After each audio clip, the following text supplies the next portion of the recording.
皆さんこんにちは、ガジログです。今回はこちらになります。 QCY から出ました T13ANC というね、アクティブノイズキャンセリング対応の完全ワイヤレスイヤホンをご紹介したいと思います。こちらは QCY 様の方からご提供いただいたものになりますけども、一体どんなスペックになっているのか、開封、そして後半には使用感をお届けしたいと思います。それでは早速本日も行ってみましょう。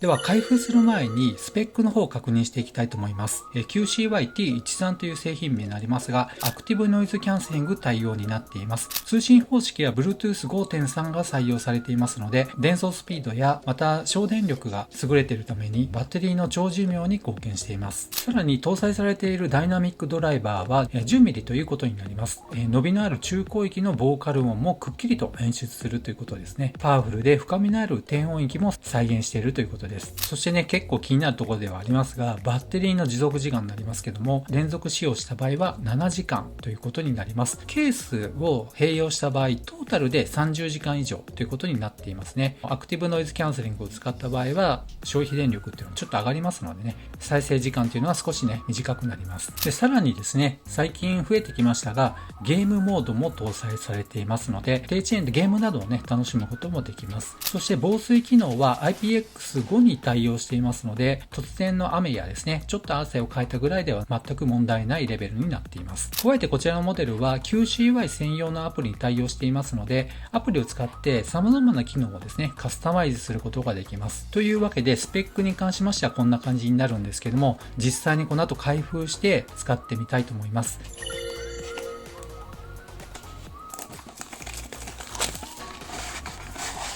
出てきましたけど、内容物はこんな感じになっています。イヤホンがこのようにね、ケースから外れた状態で入っていました。そしてこちらがケース本体になります。まずね、ユーザーマニュアルが入っています。そしてね、イヤーピースも入っていまして、サイズ違いのものが3つセットで入っていました。S、M、L という感じですね。そして最後にですね、付属品としては USB Type-C のものが入っています。そしてこちらがね、本体ケースになります。そして、イヤホンそのものになりますが、絶縁するためのフィルムも貼られていますけども、こちらを取ってね、通電の方をしていきたいと思います。先ほどのフィルムを取りまして、本体ケースに入れてみまして、通電がね、開始されました。ここでね、ようやく使い始めることができます。では、ケースの外観の方を見ていきたいと思います。メーカーロゴがまずありますね。そして、サイドになりますと、こちらに USB-C のポートがついています。あとは全く何もありません。ということで、非常にシンプルなものになっていますね。そして開けますとね、こんな感じになっています。ちなみにですね、重さの方を測ってみたいと思います。単体で 4.2g になりますね。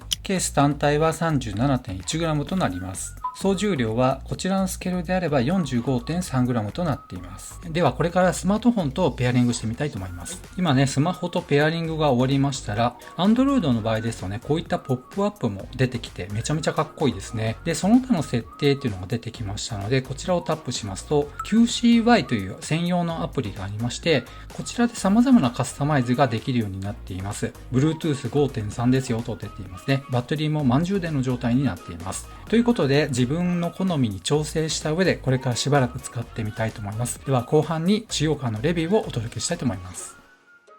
はい。というわけで、あれから1週間ほど使ってみました。1週間というね、短い間ですけども、ファーストインプレッションという形でお伝えしたいと思います。まず1つ目ですね、良かった点になりますが、それは装着感になります。装着感はですね、もうこの言わずもがなこの形状、耳に装着した時に非常にフィット感が良くなっています。当然ながら、イヤーピースっていうのは人それぞれサイズが違いますけど、私の場合は最初から付いていたものでちょうど良かったです。装着している状態で頭を振っても、全くね、落ちる気配もありません。そしてしかもね、このイヤーピースを使ったカナル型ということで、密閉性も非常に高くなりますので、音に関しましてはね、特に漏れる気配もありませんでした。そして肝心の音質になりますけども、標準の状態であれば、ややこもっている感じがしました。しかしながら、QCY のアプリを使うことによって、いくらでもカスタマイズすることができますし、十分ね、音質に関しましてはいけてるなと思います。ちなみに音質の設定になりますが、この QCY のアプリの音声っていうところがあるんですですね。そうしますとカスタムサウンドでポップ、ベース、ロック、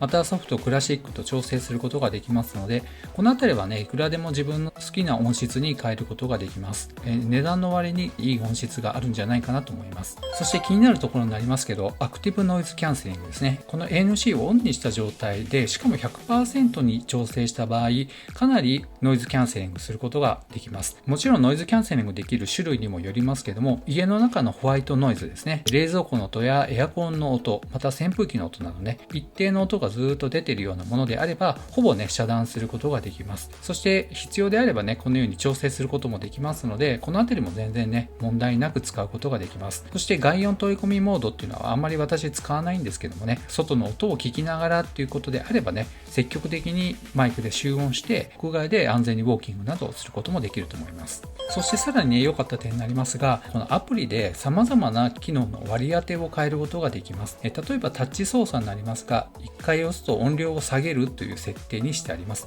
右側は音量を上げる。そして2回タップしますと再生と一時停止っていう風に設定を書いてあるんですね。そして左側を3回タンタンタンとタップしますと ANC モードということでアクティブノイズキャンセリングが起動するようになっています。そしてタンタンタンと押すたびに次に外音取り込みモード、またノーマルっていう風にね、これが順繰り変わっていくわけですね。このように自分の使いやすいようにタッチ操作をカスタマイズすることができますので、やっぱりアプリと連携できるっていうのはこの価格にして十分な機能じゃないかなと思います。そして気になるバッテリー持ちになりますけども、私が使いましたのはだいたい編集で1日あたり3時間から4時間ぐらいつけっぱなしっていうことがあるんですね。連続してっていうわけではありませんが、1日それぐらい使うことがあるんですけども、それでもだいたい1週間ぐらいね、普通に持ちましたね。一つね、ちょっと残念な点は、このケース自体のバッテリー残量はわからないところになります。片耳ずつのバッテリーの残量はね、こちらのアプリで確認はできるんですが、とはいえバッテリー持ちね、もう1週間ぐらい平気で持ちますので、このあたりバッテリーの充電に関して毎日そんな気にしなくてもいいんじゃないかなと思います。ということで、良かった点は以上になりますけども、気になる点も少しありました。使う方にとっては欲しい機能、でも使わない方にとっては別にっていう方もいらっしゃるかもしれません。それはですね、マルチポイントに対応していないという点になります。マルチポイントって何なのっていうことなんですけども、今ね、こちらのスマートフォンとペアリングしてあるんですけど、これプラスもう1台他のスマホとペアリング設定をすることもできるのがマルチポイント。もしくはパソコンでもいいんですけど、2台登録することができるということですね。もう1対1の関係になります。もしね、こちらのスマートフォンとの接続を解除すれば、他のスマートフォンと接続をすることができます。個人的になぜそれを言ったかと言いますと、私はスマホでもこのペアリングの方をやっていますし、もう1台ね、パソコンで編集で使うこともありますので、そちらもね、対応していれば切り替えがスムーズにいきますので、いちいち登録解除しなくてもいいっていうのがね、対応してくれていたらね、便利じゃないかなと思います。はい。というわけで今回 QCY の T13ANC というね、完全ワイヤレスイヤホンをご紹介しましたが、いかがだったでしょうか。大手のね、ブランドもたくさん出ていますけども、アクティブノイズキャンセリングやゲームモードも使うこともできます。ましてやね、アプリでカスタマイズすることもできますので、あまり多くのお金出したくないっていう方であればね、かなりコスパのいい1台になるんじゃないかなと思います。ですのでね、価格に見合った性能十分ありますので、コスパのいい無難な1台じゃないかなと思います。というわけで本日は以上となります。この動画が良かったよという方は高評価、そしてまだの方はぜひこの機会にチャンネル登録をお願いいたします。ではまた次の動画でお会いしましょう。さよなら。